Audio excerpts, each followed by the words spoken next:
Hello friends, आज हम शिक्षा के बारे में पढ़ेंगे। शिक्षा का अर्थ क्या है, शिक्षा की परिभाषा क्या है और शिक्षा के वर्णन क्या है, वर्गीकरण क्या क्या है और शिक्षा की विशेषताओं के बारे में हम जानकारी लेंगे। तो स्टार्ट करते हैं शिक्षा के बारे में। शिक्षा का शब्द संस्कृत भाषा की शिक्ष धातु से अप्रत्यय लगने से बना है। मतलब शिक्षा जो है संस्कृत भाषा की शिक्ष धातु से बना है और शिक्षा का जो अर्थ है सीखना और सिखाना। शिक्षा को हम अंग्रेजी भाषा में एजुकेशन कहते हैं, जो एजुकेशन लैटिन भाषा के एडुकेटम शब्द से विकसित हुआ है। एजुकेशन शब्द भाषा के ई तथा एडु दो शब्दों के मेल से बना है। ई और एडिक्यू का जो अर्थ होता है अंदर से आगे बढ़ना। ई का अर्थ होता है अंदर से और ड्यूको का अर्थ होता है आगे बढ़ना। तो हमें अंदर से आगे की ओर बढ़ना, हमारी आंतरिक शक्तियों को बाहर की ओर प्रकट करना ही हमारा क्या है, एजुकेशन है। इसलिए एजुकेशन का अर्थ लगाया गया है कि बच्चों की जो आंतरिक शक्ति है, जो हम बच्चों के अंदर जो शक्तियां हैं, पावर है, उनकी जो इच्छाएं हैं, उन्हें बाहर की ओर प्रकट करना ही हमारा क्या है, एजुकेशन है। एजुकेशन की कुछ परिभाषाएं हैं जो शंकराचार्य की दृष्टि से कहा गया है कि शिक्षा जो हुआ है, जो शिक्षा हमें मिलता है उससे हमें क्या मिलती है, मुक्ति दिलाई जाती है। मतलब शिक्षा के द्वारा ही हमें क्या मिलती है, मुक्ति मिलती है। जब हम शिक्षा प्राप्त करेंगे तो अज्ञान चीज़ों से ज्ञान हमें नॉलेज मिलेगी, तब हम हर बंधनों से क्या हो सकते हैं, छुटकारा पा सकते हैं। सेकेंड है हमारा अरस्तु के अनुसार। अरस्तु का मानना है कि स्वस्थ शरीर में मन का निर्माण ही शिक्षा है। हमारा जो स्वस्थ शरीर रहेगा तब हमारे अच्छे अच्छे विचार आएंगे जिनसे हमें शिक्षा प्राप्त करने में मदद मिलेगी। उसी प्रकार पेस्टोलॉजी का भी मानना है कि मानव की आंतरिक शक्तियों का स्वाभाविक सामंजस्य प्रगतिशील विकास की ही शिक्षा है। मतलब जो मनुष्य है उसकी आंतरिक शक्ति को हम सही ढंग से सामंजस्य कर सकते हैं, वो प्रगतिशील में ला सकते हैं, तभी हमारा शिक्षा का क्या हो सकता है, विकास हो सकता है। ये पेस्टोलॉजी का कहना है। नेक्स्ट है कि स्वामी विवेकानंद का मानना है कि मनुष्य में अंतर्निहित पूर्णता को अभिव्यक्त करना ही शिक्षा है। मतलब ये है कि शिक्षा जो है मनुष्य के जो अंतर्निहित रूप है उसको पूर्ण आकार रूप देना ही हमारा क्या है, शिक्षा है। अब है कि शिक्षा की प्रक्रिया। शिक्षा की जो प्रक्रिया है, जो प्रोग्रेस है, किन आधारों पर गुजरती है। तो पहला है शिक्षा सामाजिक प्रक्रिया। शिक्षा जो है सामाजिक प्रक्रिया की ओर से गुजरता है। जब दो या दो से अधिक सामाजिक अंतःक्रिया होती है तो एक दूसरे की भाषा, विचार, आचार से हम क्या होते हैं, प्रभावित होते हैं।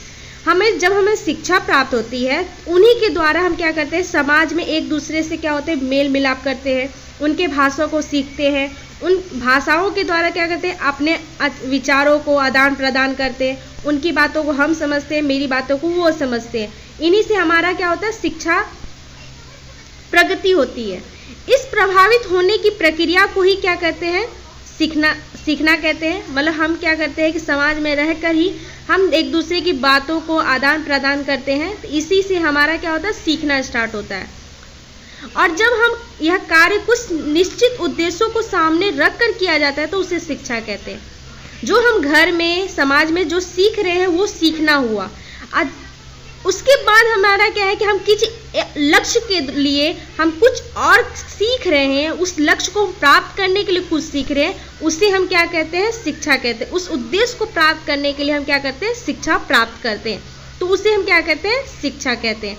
जैसे कोई डॉक्टर है, वो क्या करता है, वो बहुत चीज़ों को, वो समाज में रहकर हर चीज़ों को, वो बीमारियों को, दवाओं के बारे में सब कुछ सीखता है, लेकिन उस उद्देश्य को कि एक डॉक्टर हमें बनना है, उसके लिए वो क्या करता है, पूरी पढ़ाई करता है। तो वो क्या हुआ, वो शिक्षा को, वो उद्देश्यों को रख कर क्या किया, शिक्षा को प्राप्त किया। नेक्स्ट है शिक्षा अवृत्त प्रक्रिया।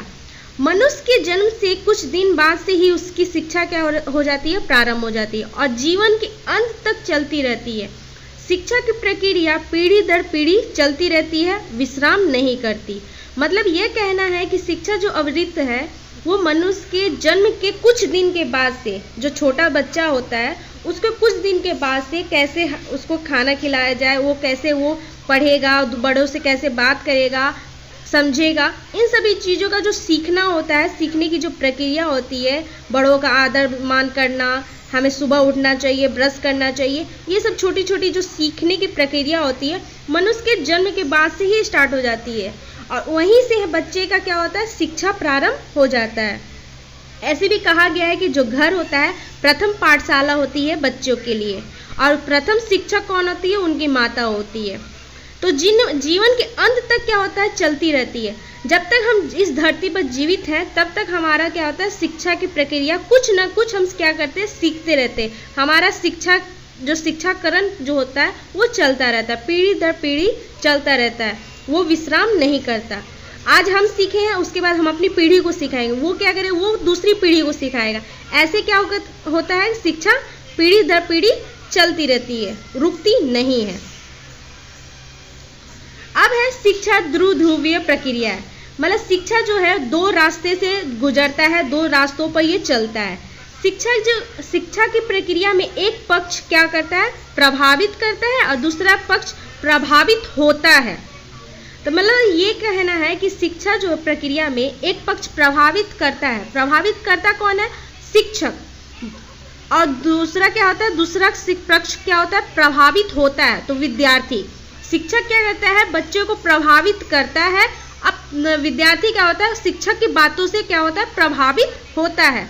इसलिए हमारा शिक्षा क्या है, दो रास्तों से गुजरता है, एक सिखाता है और दूसरा सीखता है। अब है नेक्स्ट, शिक्षा विकास की प्रक्रिया है।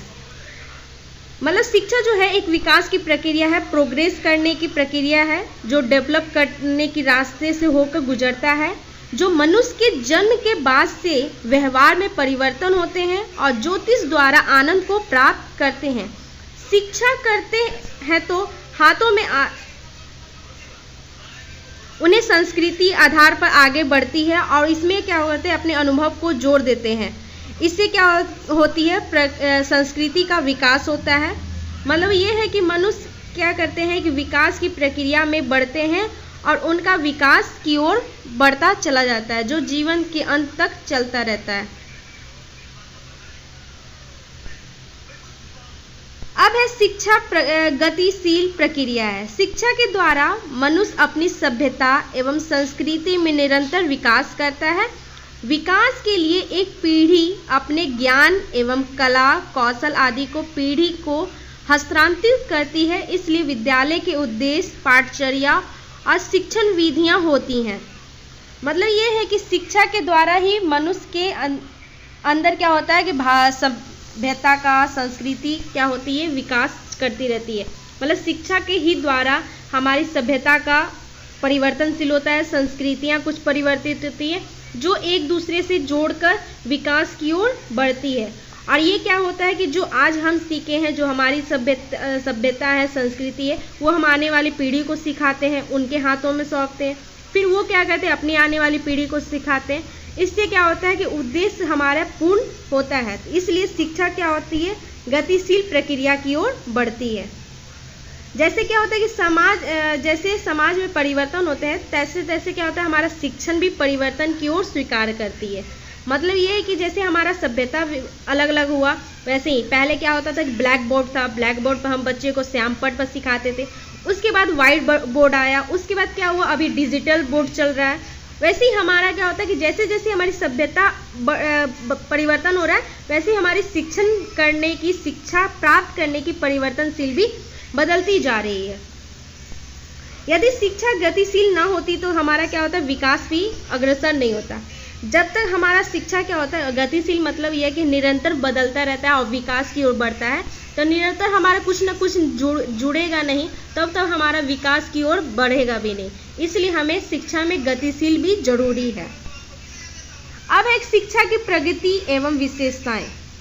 शिक्षा की कुछ प्रकृति भी है और विशेषताएं भी हैं। पहला है, शिक्षा एक सामाजिक प्रक्रिया है। इसके मुख्य रूप से सीखने और सिखाने वाला और सीखने और सिखाने की सामग्री के बारे में बात की गई है।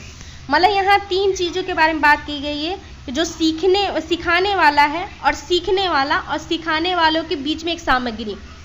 मतलब ये है कि एक शिक्षक, उसके बाद विद्यार्थी, और इन दोनों के बीच में एक सामग्री होना चाहिए जिससे बच्चे के विकास की ओर बढ़ सके। तो ये क्या होता है कि ये जो सीखने वाला सिखाने वाले के सामने क्या होता है, प्रत्यक्ष रूप से उपस्थित रहता है। मतलब जो शिक्षक सिखा रहा है उसके सामने प्रत्यक्ष रूप से किसको प्रेजेंट रहना चाहिए, उपस्थित रहना चाहिए, विद्यार्थी को, तभी वो क्या कर सकता है, सिखा सकता है। व्यापक अर्थ में शिक्षा की प्रक्रिया किसी समाज में निरंतर चलती है, परंतु संकुचित अर्थ में यह केवल विद्यालयों में ही शिक्षा को उसे व्यापक रूप में चाहिए इस दृष्टि से अवतरित किया जाता है।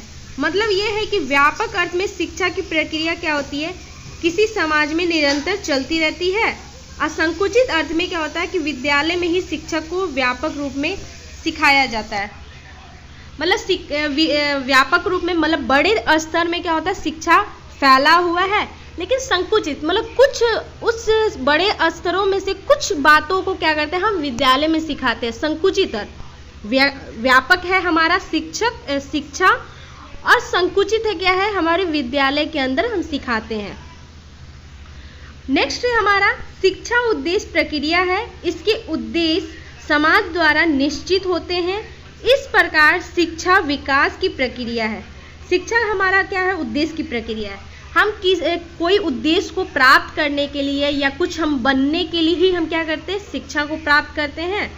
और शिक्षा द्वारा ही हमारा क्या होता है, समाज द्वारा एक निश्चित रूप तैयार होता है। मतलब हम समाज की जिम्मेदारियों को पूरा करने के लिए भी तैयार होते हैं। तो हमारा शिक्षा ही क्या है, विकास की प्रक्रिया है। अब है व्यापक अर्थ में शिक्षा की विषय सामग्री अति व्यापक होती है, उसे सीमा में नहीं बांधा जा सकता, परंतु संकुचित अर्थ में इसकी विषय सामग्री निश्चित पाठचर्या तक सीमित होती है। मतलब ये है कि व्यापक अर्थ में शिक्षा की सामग्री होती है। मतलब हमारे पास सामग्री क्या हो जाता है, ब्लैक बोर्ड हो जाता है, बेंच हो जाता है, स्कूल हो जाता है, पाठ्य पुस्तक हो जाते हैं, पाठ्य पुस्तिका हो जाती है, पेंसिल हो जाता है, पेन हो जाते हैं, बहुत सारी ऐसी हैं, बहुत कुछ होता है हमारा अति व्यापक, मतलब बहुत कुछ में फैला हुआ है। लेकिन इसको हम क्या कर सकते हैं, रोक नहीं सकते, बांध नहीं सकते, हटा नहीं सकते, क्योंकि श्याम पट्ट की भी ज़रूरत होती है, पुस्तकों की भी ज़रूरत होती है, पेन की भी ज़रूरत होती है, पुस्तकिया की भी ज़रूरत होती है, हर चीज़ों का ज़रूरत होता है।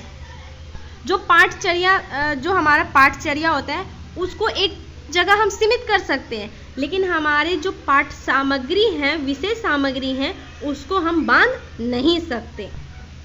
इसी प्रकार हम कह सकते हैं कि शिक्षा विकास की प्रक्रिया है जो एक सीमा तक बंधी नहीं रहती, बल्कि प्रगतिशील है, गतिशील है, जो पीढ़ी दर पीढ़ी परिवर्तनशील हो जाती है, जिसका शिक्षा का जो दायरा बढ़ती रहती है।